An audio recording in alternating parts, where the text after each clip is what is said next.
Today I'm going to read to you one of my favorite tales that I read every year in the series with different fairy tales from around the world. This is the African version of Cinderella. It is one of my favorite stories that I have shared for years in my classroom. This is called Mufaro's Beautiful Daughters.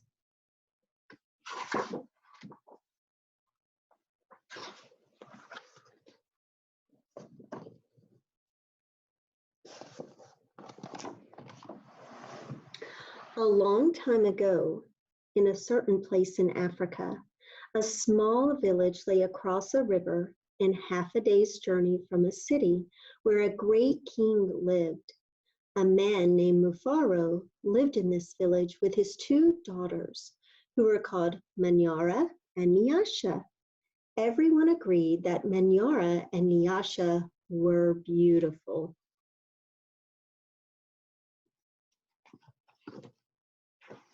They look like twins, don't they? Switch to this side.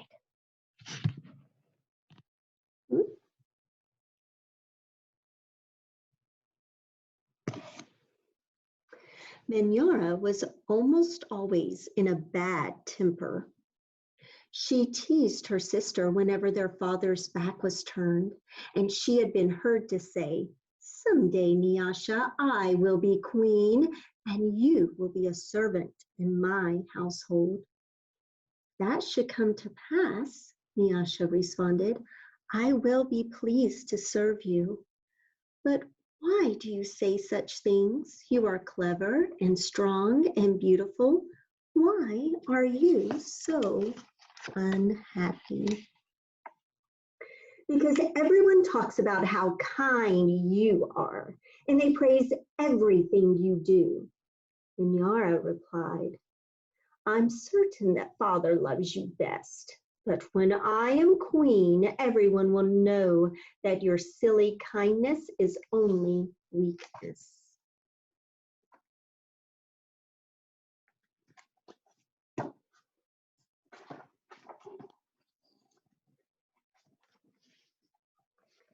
Nyasha was sad that Manyara felt this way, but she ignored her sister's words and went about her chores. Nyasha kept a small plot of land on which she grew millet, sunflowers, yams, and vegetables. She always sang as she worked, and some said it was her singing that made her crops more bountiful than anyone else's. So far, do you have any opinions about the two sisters? What do you think is going to happen?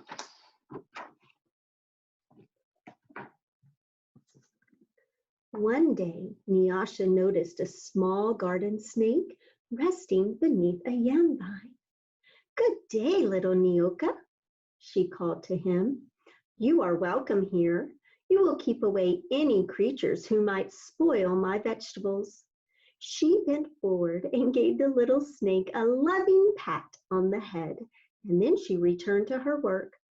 From that day on, Nyoka was always at Nyasha's side, and when she tended her garden, it was said that she sang all the more sweetly when he was there. So what are some things, here's her garden, isn't it beautiful? So what are some things that you can already tell about Nyasha? What could you tell about her personality just based on this? So here we have the two daughters and their father. Mufaro knew nothing of how Manyara treated Nyasha. Nyasha was too considerate of her father's feelings to complain, and Manyara was always careful to behave herself when Mufaro was around. Early one morning, a messenger from the city arrived. The great king wanted a wife. "The most worthy and beautiful daughters in the land are invited to appear before the king, and he will choose one to become queen," the messenger proclaimed. Mufaro and Manyara and Nyasha to him. "It would be a great honor to have one of you chosen," he said. "Prepare prepare yourselves to journey to the city. I will call together all our friends to make a wedding party. We will leave tomorrow as the sun rises." "But, my father," Maniora said sweetly, "it would be painful for either of us to leave you, even to be wife to the king. I know Nyasha would grieve to death if she were parted from you. I am strong. Send me to the city and let poor Nyasha be happy here with you." Mufaro beamed with pride. "The king has asked for the most worthy and the most beautiful. No, Manyara, I cannot send you alone. Only a king can choose between two such worthy daughters. Both of you must go." So what was Manyara's big plan? She was trying to keep Nyasha from going. She was trying to look like she was being kind to her father and her sister. But we know her true personality.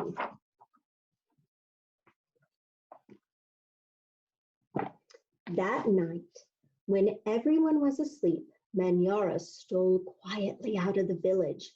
She had never been in the forest at night before, and she was frightened, but her greed to be the first to appear before the king drove her on. In her hurry, she almost stumbled over a small boy who suddenly appeared standing in the path. "Please," said the boy, "I am hungry. Will you give me something to eat?" "I have brought only enough for myself," Manyara replied. "But please," said the boy, "I am so very hungry." "Out of my way, boy. Tomorrow I will become your queen. How dare you stand in my path?"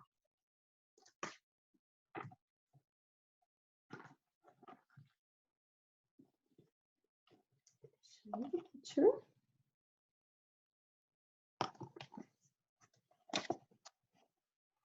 After traveling for what seemed to be a great distance, Manyara came to a small clearing.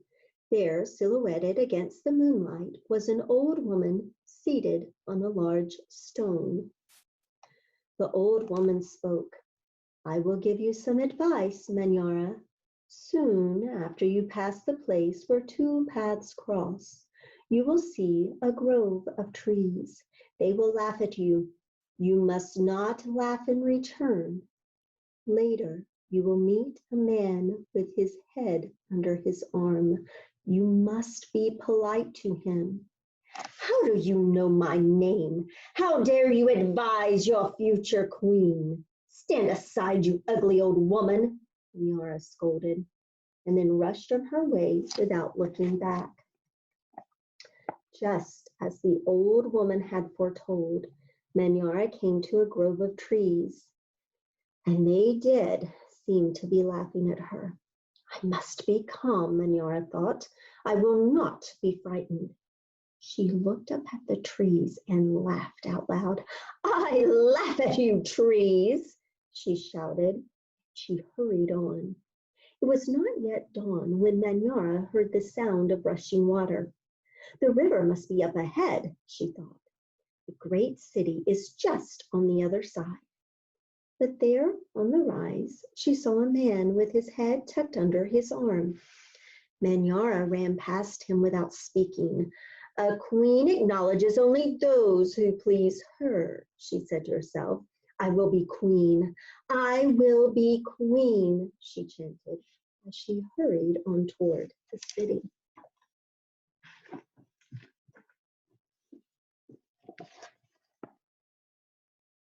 You see the picture before I have to turn it? Nyasha woke at first light of dawn. As she put on her finest garments, she thought how her life might be changed forever beyond this day. "I'd much prefer to live here," she admitted to herself. "I hate to leave this village and never see my father or sing to little Nyoka again." Her thoughts were interrupted by loud shouts and a commotion from the wedding party assembled outside. "Manyara is missing!" Everyone bustled about, searching and calling for her. When they found her footprints on the path, that led to the city, they decided to go on as planned. As the wedding party moved through the forest, brightly plumed birds darted about in the cool green shadows beneath the trees. Though anxious about her sister, Nyasha was soon filled with excitement about all there was to see. They were deep in the forest when she saw the small boy standing by the side of the path. "You must be hungry," she said, and handed him a yam she had brought for her lunch. The boy smiled and disappeared as quickly as he had come. Later, as they were approaching the place where two paths crossed, the old woman appeared and silently pointed the way to the city. Nyasha thanked her and gave her a small pouch filled with sunflower seeds. The sun was high in the sky when the party came to the grove of towering trees. Their utmost branches seemed to bow down to Nyasha as she passed beneath them. At last, someone announced that they were near their destination. So, how did Nyasha and Menora's adventures in the forest, how were they different? The trees seemed to provoke Menora, and she laughed at them. But Nyasha, they seemed to bow down. What does that give us a hint about? And the little boy didn't even have to say that he was hungry to Nyasha. She saw him and just assumed he was hungry and gave him her lunch. And the elderly woman that she saw in the woods didn't tell her how to behave or anything. She just kind of knew that Nyasha would know the right thing to do. And Nyasha, just out of kindness, gave her a gift as well. So we continue to see how the girls are different. Have you already inferred, based on what you already know and what you can read in the text, what the king might do based on who is most worthy? Have you made a prediction yet on what's going to happen? Nyasha ran ahead and topped the rise before the others could catch up with her. She stood transfixed at her first sight of the city. "Oh, my father," she called. "Great Spirit must stand guard here. Just look at what lies before us. I never in all my life dreamed there could be anything so beautiful."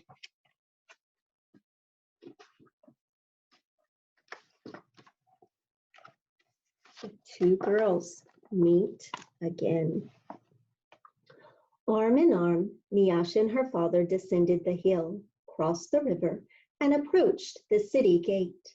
Just as they entered through the great doors, the air was rent by piercing cries, and Menora ran wildly out of a chamber at the city of the enclosure. When she saw Nyasha, she fell upon her sobbing.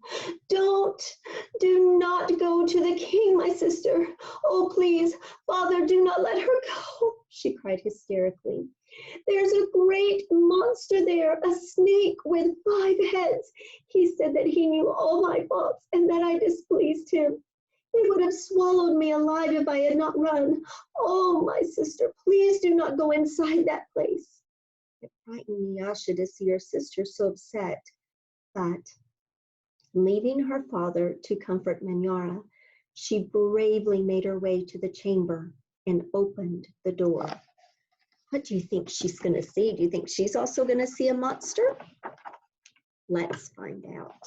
Are you ready? You ready for the big surprise? Who is on that seat? On the seat of the great chief's stool lay the little garden snake. Nyasha laughed with relief and joy. "My little friend," she exclaimed, "it's such a pleasure to see you, but why are you here?" "I am the king," Nyoka replied. And there, before Nyasha's eyes, the garden snake changed shape.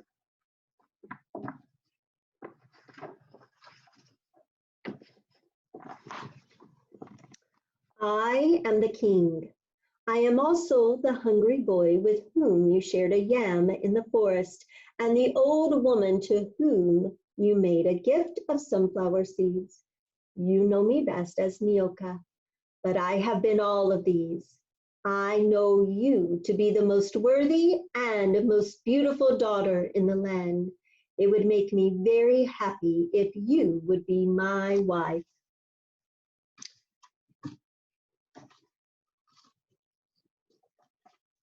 And so it was, a long time ago.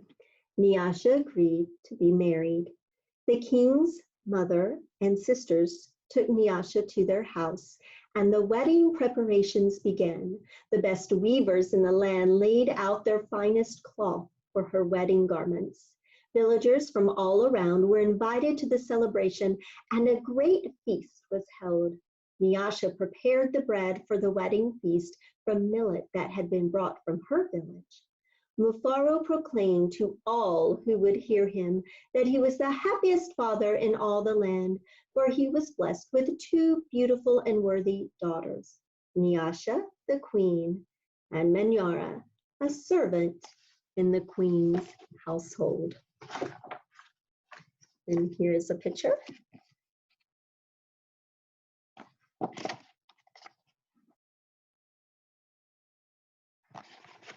So what did you think about this lovely book? It is one of my favorite Cinderella stories of all time. I hope that you enjoyed it as well. And I will share another story with you tomorrow. Bye-bye, guys.